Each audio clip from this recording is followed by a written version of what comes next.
Hi friends, I'm Dr. Shivani Deswal. I'm a child gastro and liver specialist. आज मैं आपके साथ बच्चों में पाए जाने गॉल स्टोन्स के बारे में डिस्कस करूंगी। गॉल स्टोन्स अडल्ट्स में तो बहुत कॉमनली पाए जाते हैं और 7 टाइम्स ये नॉर्थ इंडिया में ज़्यादा कॉमन है। जो अडल्ट्स में गॉल स्टोन्स होते हैं वो mainly cholesterol and mix stones होते हैं और जो अडल्ट्स में गॉल स्टोन्स होते हैं वो फैटी इंटॉलरेंस के साथ प्रेजेंट करते हैं और ये कॉमनली 40 इयर्स फीमेल में, फैटी फीमेल में ज़्यादा देखे जाते हैं। लेकिन जो बच्चों में गॉल स्टोन्स होते हैं ये थोड़े डिफरेंट होते हैं। जो बच्चों में गॉल स्टोन्स होते हैं ये ज़्यादा पिगमेंट स्टोन्स होते हैं और बच्चों में कोई ब्लड के टूटने का डिसऑर्डर जैसे हीमोलिटिक अनीमिया जिसको हम कहते हैं, hereditary spherocytosis, sickle cell anaemia, thalassaemia, इनमें पिगमेंट स्टोन्स पाए जाते हैं इन बच्चों में। दूसरा जो कॉमन कारण बच्चों में देखा गया है गॉल स्टोन्स का वो होते हैं कोलेस्ट्रॉल या मिक्स स्टोन्स। ये स्टोन्स ज़्यादातर सुपर सैचुरेशन ऑफ कोलेस्ट्रॉल की वजह से पाए जाते हैं और आजकल एडोलेसेंट गर्ल्स एंड बॉयज़ में कॉमनली देखे जा रहे हैं। तीसरा जो कारण है जो छोटे बेबीज़ में लेस देन 1 ईयर में गॉल स्टोन्स जब हम देखते हैं तो इनमें total parental nutrition that is जब बच्चों का प्रोलॉन्ग निकू स्टे होता है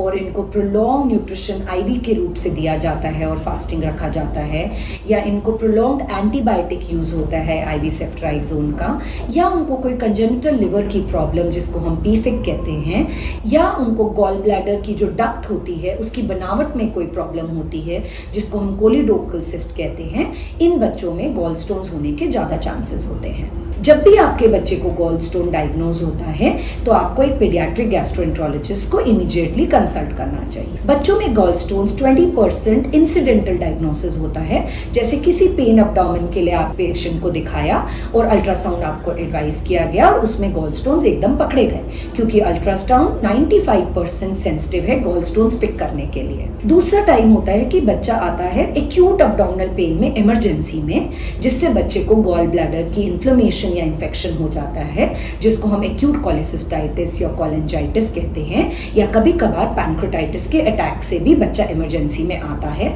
और उसके गॉल स्टोन्स पकड़े जाते हैं। तीसरा होता है कि बच्चे को राइट अपर अब्डोमिनल पेन होता है जो एक टिपिकल बिलियरी कॉलिक होता है, जैसे बच्चे को 30 मिनट में तेज दर्द उठता है राइट साइड पे और 6 आवर्स के करीब रहता है और साथ में कभी कभार ये दर्द राइट शोल्डर की तरफ भी रेफर होता है।